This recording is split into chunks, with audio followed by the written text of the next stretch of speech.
Hello, I'm John Rossi, a touring drummer with a love of all things animal.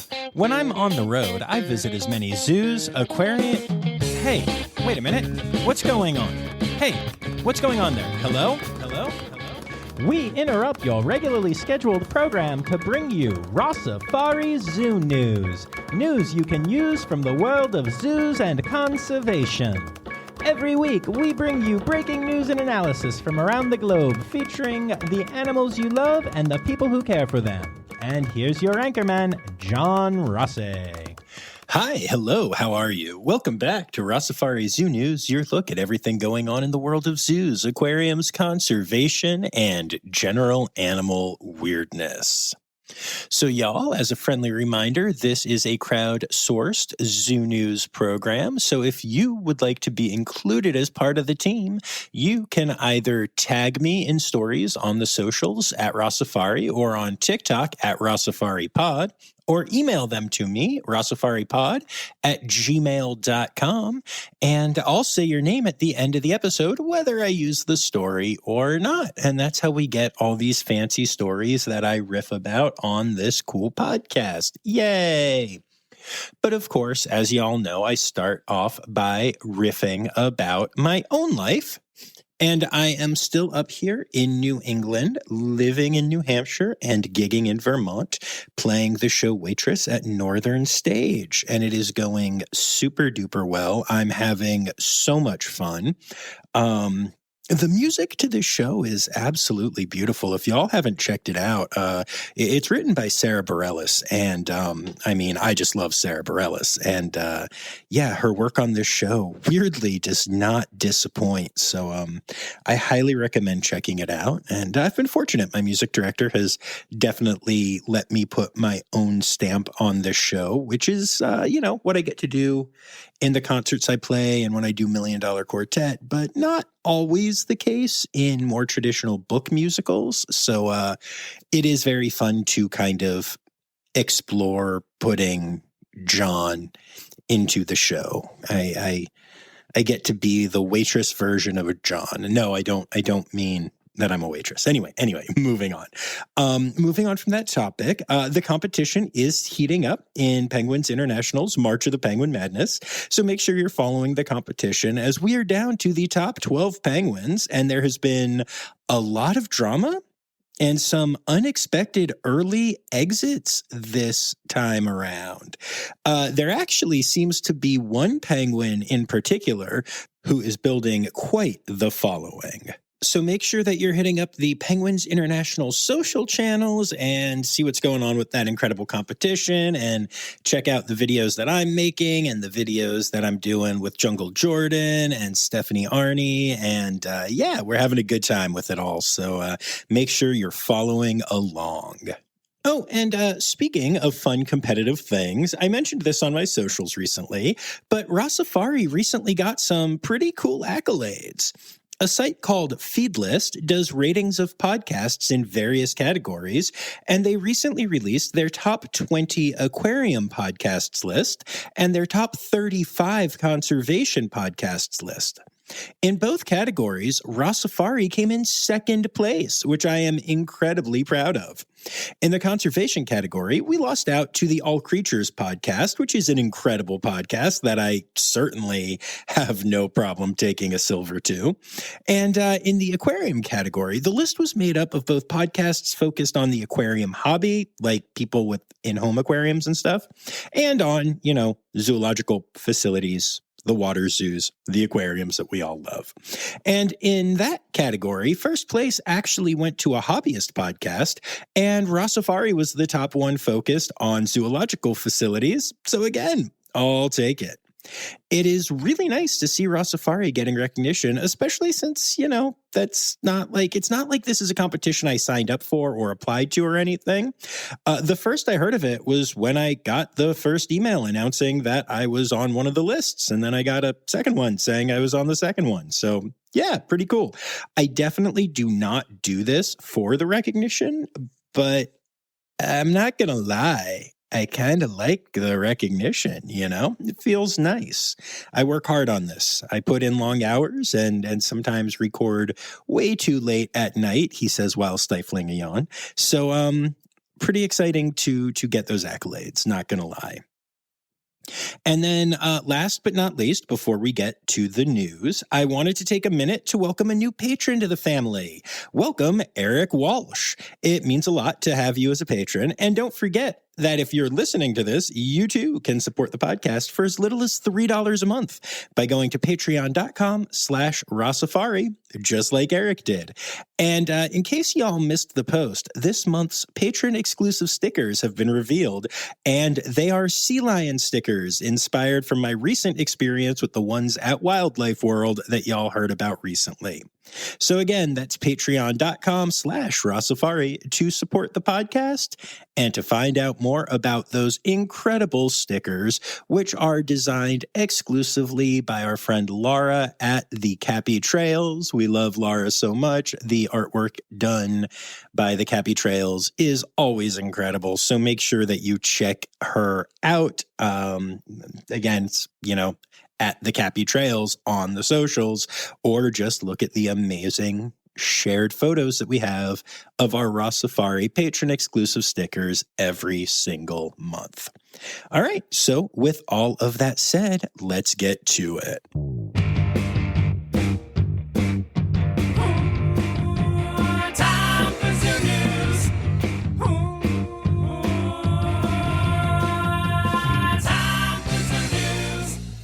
All right, so we're going to start off with our headline story for the week.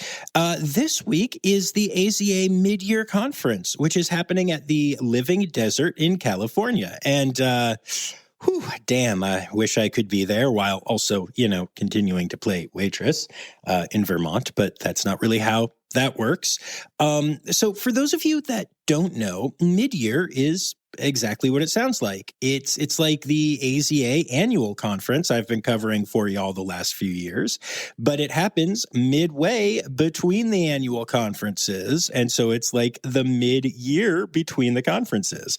And it's another opportunity for the AZA to get together, discuss important topics, take care of accreditation hearings, and more. As a matter of fact, Nikki Boyd, the program leader of Safe Red Panda and also a multiple-time Rossifari guest, was there earlier this week promoting Safe Red Panda and kind of showing off our program plan to people there, which, always cool to see that happening. So yay, Nikki. But yeah, from what I've heard, I've never actually been there. But it's just an opportunity to do really cool stuff and is generally smaller and more focused than the annual conference, but while still maintaining a similar vibe. So yeah, by the way, I am super hoping to get there next year or the year after. If I'm not gigging, I would very much like to attend mid-year. And while I'm not there right now, I do have some news from there, which is that the accreditation hearings have taken place. And I wanted to take a moment to discuss the results with y'all. So in total, 32 facilities were up for accreditation, with 30 of them being granted accreditation and 2 being denied. I'm not going to read you the full list, but I do have to shout out some favorite facilities that have been on the podcast and received reaccreditation. First of all, Aquarium of Niagara is reaccredited. Go Team Us. Woo! I had nothing to do with that, but I'm proud of my team that actually, takes such good care of our aquarium and make sure that we uphold the gold standards so that we get to be an AZA accredited facility. Some other friends of the pod that got their reaccreditation include Adventure Aquarium, Fossil Rim Wildlife Center, the Honolulu Zoo, or Honolulu, as I like to call it, the Memphis Zoo, the Nashville Zoo, and I actually thought this was very cool, Natural Encounters Incorporated. Yes, that's right. Our training friends like Steve Martin and all of those people like Amy Fennell and Chris and all those great people are actually accredited by the AZA. Which might sound surprising since they're not a zoo, but they do have a whole lot of birds and work with zoos. And so it actually does make a lot of sense. And of course, they are the gold standard. So of course, they want to be accredited by the gold standard. There are also some facilities that received accreditation for the first time, namely Al Ain Zoo in the United Arab Emirates, the Hattiesburg Zoo in Mississippi, and Zoológico Guadalajara in Mexico. Congrats to all the new members. And interestingly enough, all three of these new facilities were in the AZA Pathway Toward Membership program that we have talked about on the podcast previously, showing just how effective that program can be. So with these decisions, there are now 252 AZA accredited facilities currently located in the U.S. and 12 additional countries. And while we celebrate those victories, we also have to mention that there are two facilities that were denied accreditation at this time. The El Paso Zoo in El Paso, Texas, and Aquarium del Puerto de Veracruz in Veracruz, Mexico. Of course, it's always a bummer to see facilities denied accreditation, but it's also kind of the point of the whole process, you know? If every facility was accredited with no issues, the AZA wouldn't be the gold standard. It would be the crypto of accreditation. I think. I don't really understand how crypto works, but that seems right. Remember when that Haktua girl made a crypto for a moment? Yeah, we don't want the AZA to be the Haktua girl's crypto of accreditation. But silliness aside, the truth is that accreditation only matters because it is hard to obtain. So I truly hope that both of these facilities work hard to get back to being AZA accredited. There's no denying that it is hard, both financially and just, staff-wise, to keep up with every evolving welfare consideration, as well as the myriad other things that AZA accreditation looks for. But at the end of the day, it is a standard that is well worth pursuing. And so I hope these facilities are able to get back to doing just that. And, if they're not ready right away, maybe they dive into the AZA pathway toward membership. With all of that said, I'm really excited for all of the facilities that are newly accredited or got their reaccreditation. And it's very cool to see how this happens twice a year and how these facilities get examined so thoroughly. I am planning on bringing you an episode about this topic later this year or early next year. We'll see if it all works out, but I've got a pretty cool idea and have talked to some people, and it looks like it's going to happen. So hopefully we can dive into accreditation even more thoroughly than we have in the past. And so, that's our headline story, and that brings us to births for the week. The newly reaccredited Nashville Zoo has welcomed a baby southern tamandua to the family. Named Valentina, she was born to mom Alma and dad Andre. These are two of the ambassador tamanduas at the zoo, which means that Valentina will be raised behind the scenes until she moves to another zoo, either as an ambassador or on a breeding recommendation. Now, while she's not necessarily going to be an animal that you can spot when you're at the Nashville Zoo, every birth of this incredible and unique species is a huge victory, so congrats to the team. The Toledo Zoo has announced the birth of a ring-tailed lemur baby. It's a boy. Born to mom Fanta and dad Echo, this is the first ring-tailed lemur born at the zoo since 2017. The baby is already on habitat with mom, clinging onto her and, being adorable like baby ringtail lemurs are. So if you're in the Toledo area, go see the little one while he's still little because they do grow up fast. Our friends at ZooAtlanta have announced the hatching of a new tawny frogmouth chick named Pierogi, which makes my Polish heart very happy. Now, Pierogi isn't being hand-reared, but the zoo did put out some video of the staff feeding the little one, and that's because the staff at the zoo is carefully monitoring the growth of this bird, and if it's not growing fast enough, they do occasionally need to supplement the food being received from mom to make sure that he grows as quickly as he's supposed to, because these chicks grow fast. Right now, he's just a little ball of floof, but soon he'll look like a real bird. Kind of. As much as tawny frogmouths ever do, because really they look more like branches than birds. The Auckland Zoo has welcomed 4 meerkat pups to the facility. They were born to first-time mom Adia, who is doing a great job taking care of them, which is great news since meerkat pups are born totally blind and are actually completely dependent on their moms for the first few weeks of their lives. So despite the fact that she's a first-time mom, she's doing great and the staff hasn't had to intercede or help yet. So yay, Adia. Woo! 2 baby wolverines have been born at Dudley Zoo and Castle. I assume in the zoo part, not in the castle. Anyway, they are the first kits born to mom Helga and dad Folk, and are also the first wolverine kits born at the zoo in its long history. The little ones may be seen from time to time when mom decides to carry them outside their den, which is something that she does sometimes, and I mean, come on, y'all, that is absolutely freaking adorable. Altina Wildlife Park is celebrating the birth of a spotted hyena. Hyenas are one of those species that just kind of start life very quickly. So the little one was born with teeth and was walking, eyes open, and making little noises to communicate to his family just a few hours after being born.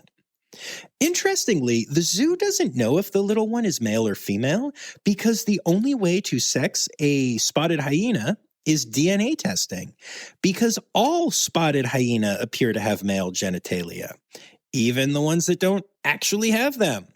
They either have a penis or a pseudopenis. And yes, that means that first-time mom Malika gave birth through her pseudopenis, which sounds painful and kind of crazy, but that's how spotted hyenas do it. No judgment here. And last but not least in births, our incredible friends at Wildlife World Zoo have announced the birth of a reticulated giraffe calf named Bailey. Now, I'm personally a little offended they didn't have the baby when I was there, but I guess it's fine. The little bundle of joy is doing absolutely great and is already visible to guests as an active part of the herd. And that brings us to our deaths for the week. SeaWorld in San Antonio has said goodbye to Notchfin, a 63-year-old bottlenose dolphin. 63. That is amazing. And obviously, her long life is a testament to the incredible care she received at SeaWorld. She was actually a founding member of the dolphin population at the park back in 1988, helping to shape the social fabric of the dolphin community at that park as a mother all the way through to becoming a great-great-grandmother. What an incredible age to live to and an amazing legacy to leave behind. Sending all the love to the team who knew this day was coming, but hoped it never would.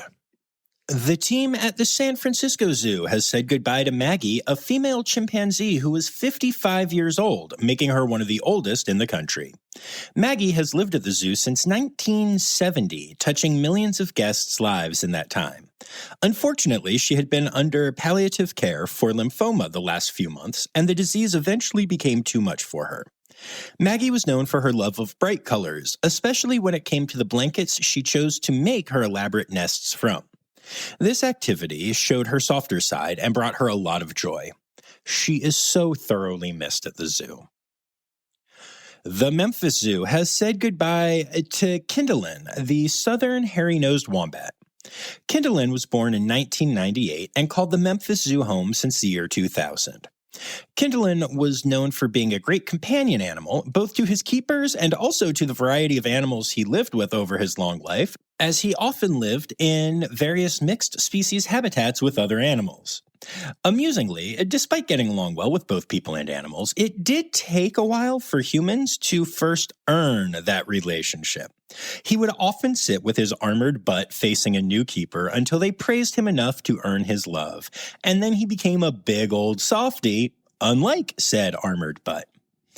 Kindlin means joyful, and this wombat lived up to his name. The Pueblo Zoo has said goodbye to Olive, the female Pallas's cat.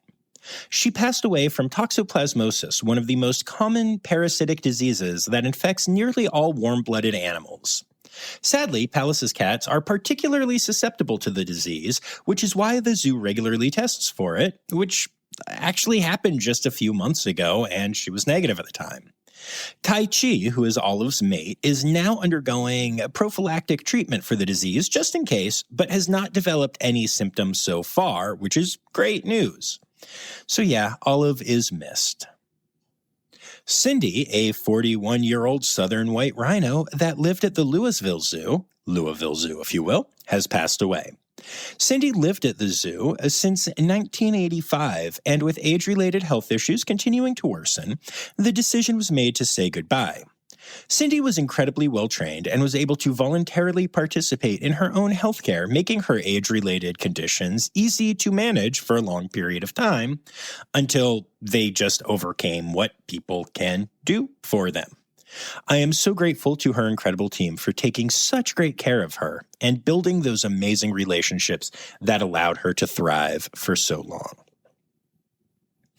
And last but not least, the Alaska Zoo has said goodbye to Mary Lou, a Bactrian camel. Mary Lou struggled with arthritis, and over the last few years, her mobility started a rapid decline. She was 13 years old at the time of her passing. And if you're surprised to hear that a camel species lived at the Alaska Zoo, well, Bactrian camels are actually a cold weather species, so that's a fun fact, and they have actually thrived at the Alaska Zoo for a very long time. And moving on from our births and our deaths, we get to the rest of our zoo news section. Well, actually, before we truly move on from births, y'all know I love to point out when things go viral or even more weirdly, like make it into mainstream media when they are zoo-related, and sometimes they're not actually that shocking or newsworthy.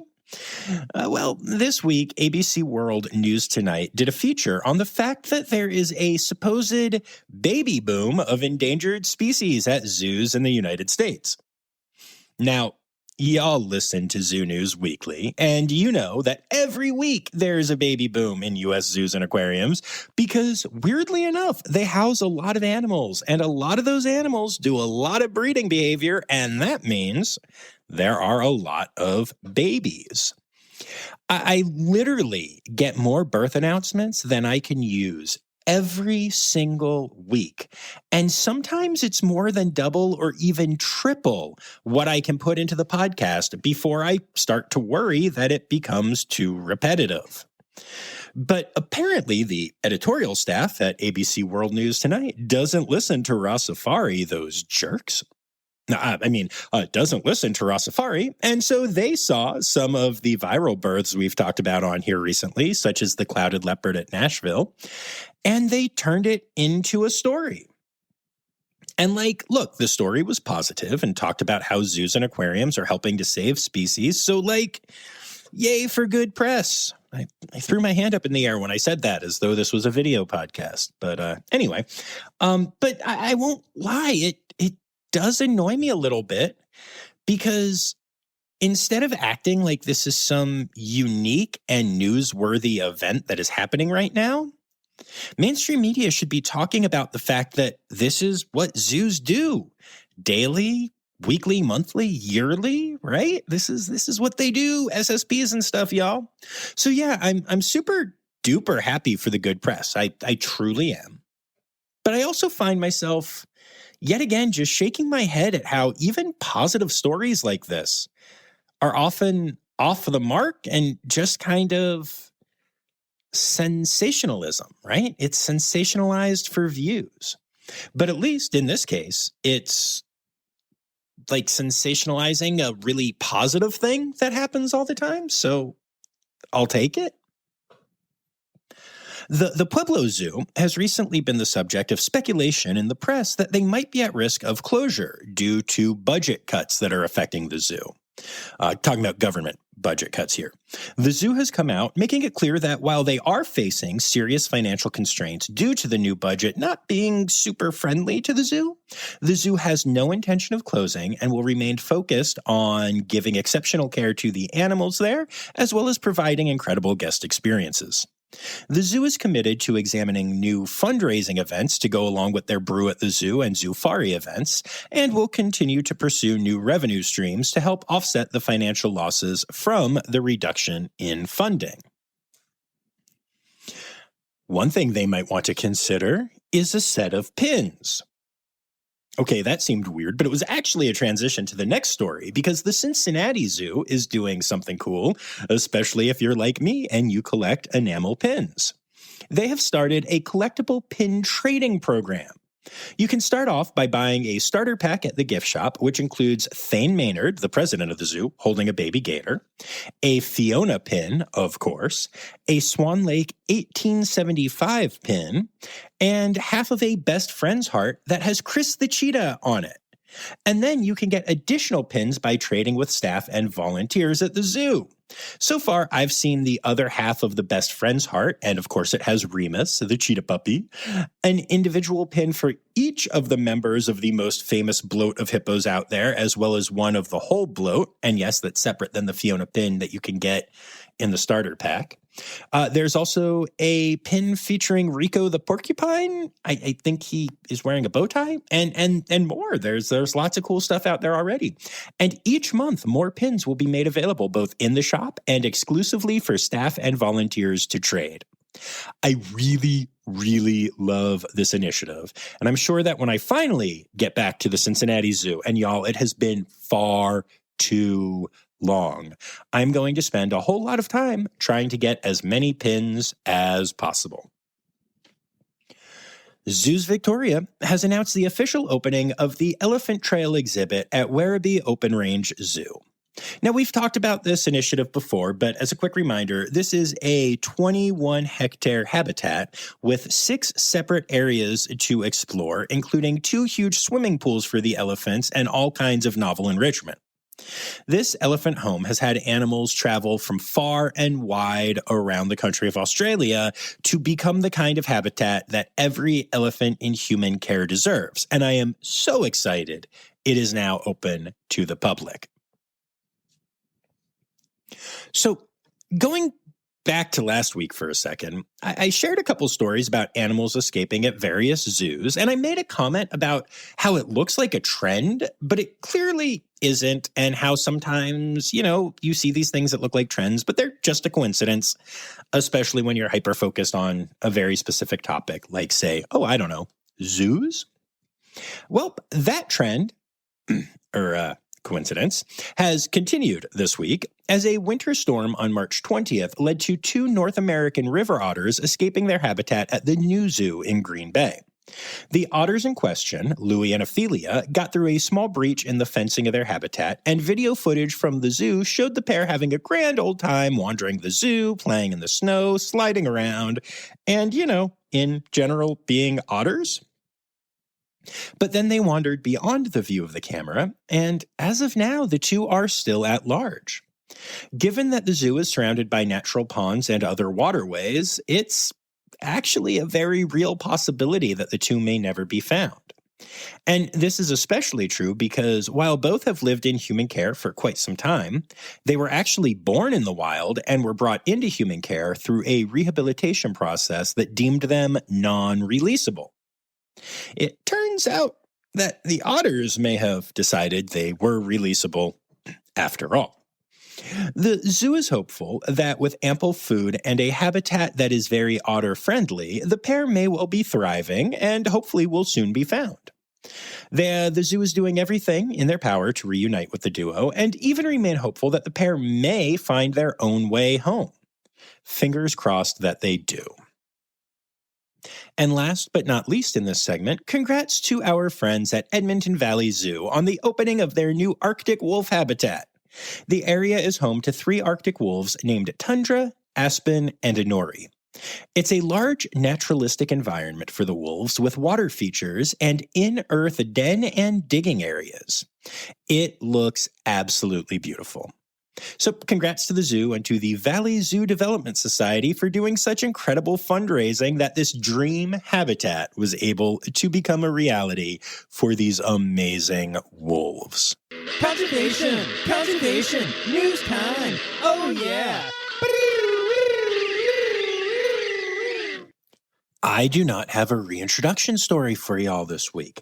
I think there might have been one that I saw at some point, but I don't have one for y'all this week. Sorry.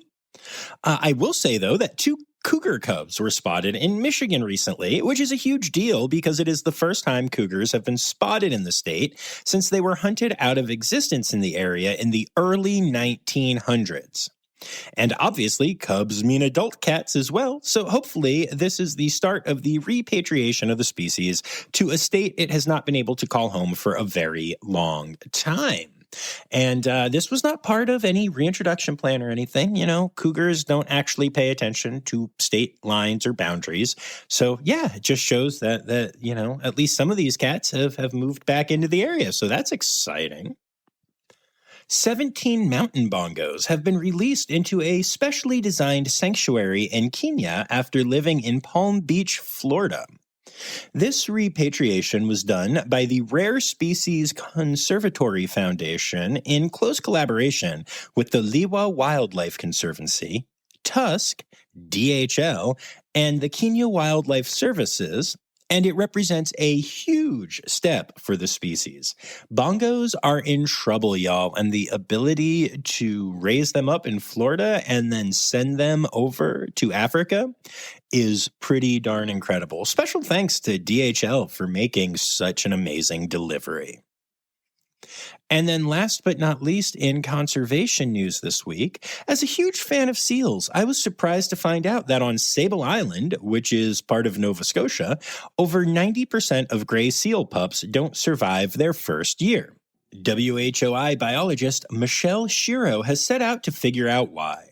The team at WHOI has created special monitors to measure the seal heart rates and take full EKG readings in the hopes of getting a better understanding of what is happening to these little seals.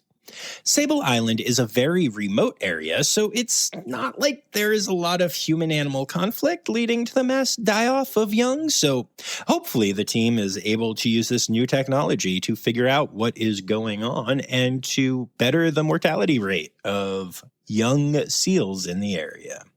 And that brings us to...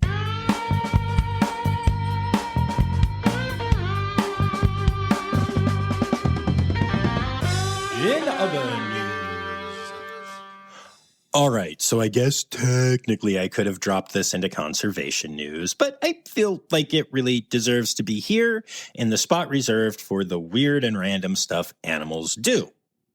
So there was a protected landscape area in the Czech Republic in which the government had been trying to build a dam for years. But shockingly, there were funding issues, delays, and the standard bureaucratic roadblocks that always come up when governments try to, do things. And this was especially problematic as the dam truly was necessary, with the goal being to help slow water runoff, prevent droughts to the area, and of course to benefit local wildlife. But when the government continued to fail said wildlife, the animals took it upon themselves to fix the issue. That's right, a family of beavers moved into the area and built a dam right where the government was planning on doing it. Eventually, maybe. And the beavers brought all of the benefits with none of the costs or delays. I love this story so much because it's obviously not like the beavers knew they were doing what the government wanted, but also it kind of seems that way. And I'll take it. I mean, yeah, it's just fun. It's just fun. Oh, also, the story was shared on Puberty amongst other sites, and there were two pictures on the Puberty post, and one of them showed a beaver with like wood in its mouth, being a beaver, doing beaver things, and the other one of which showed two capybaras. So, not their best work, but as this story illustrates, we can't always count on humans to get things done properly. We can, however, always count on beavers. You damn right we can. Get it? Damn. Anyway. Oh, animal holidays. Animal holidays. Hey! Alrighty, y'all. It is March still, which is my birthday month. And also Dolphin Awareness Month. And then as for animal days in March, all we have left is March 29th, which is when we celebrate Earth Hour. And of course, my birthday on March 31st. Yay! Anyway, and then we are in April, which is Ape Awareness Month. Get it? April. And also National Frog Month. Get it?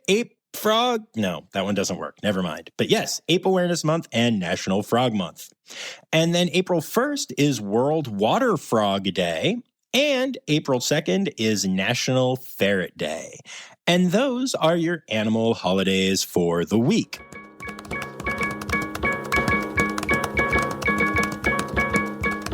All right, so there you have it, folks. Another episode of Rossifari Zoo News is done and ready for y'all to consume, except if you got this far, that means you already consumed it, but I'm saying this as I record. Hey, bear with me, y'all. Time is an illusion. Lunchtime doubly so. I'd like to say thank you to all of my patrons, especially my Red Panda patrons, Dr. Laura Shank, Dr. Stephen Williamson, Barbara Bennett, Jenny Owens, Kevin Williams, Melissa Reed, and John Lewis, who is also here for stickers.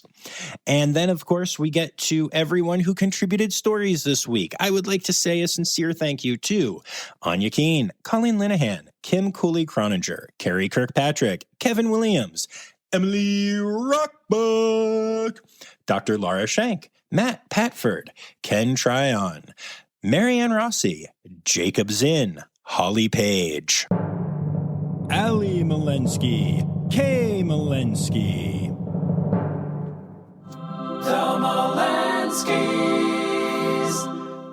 Dr. Zoe Rossi, Jay Meredith, Rebecca Surian, Lizard Dunlevy, Andrew King, Abby Singer Miller, Madeline Weaver, Elizabeth Charles, Rowena White, Lynn Vesley Gross, Sarah Gilsoul, Taran Hanton, Ren Howell, Crystal Chapman, Ann Yoshioka, Sam Evans, and Amanda Berg. Thank you all so much to contributing to this week's episode and the constant insanity that is my life doing Zoo News every week. I appreciate y'all so much. So make sure that you're back here on Tuesday for a new interview episode, and then in 1 week for our first April edition of Rossifari Zoo News. And until then, friends, remember the words newsy credits backwards are Steider Kiswin. The Rossifari podcast is produced, hosted, and engineered by John Rossi. Editing and fact-checking by John and Dr. Zoe Rossi. Our theme song is Sevens by Nathan Burke, performed by Nathan and John. Interrupting John theme and additional voices by Taylor Isaac Gray. You can reach John directly on Instagram and Facebook at Rossifari or by email at rossifaripod@gmail.com. Rossifari is part of the Daydreamer Media Network. Now, stop listening to me and go visit a zoo.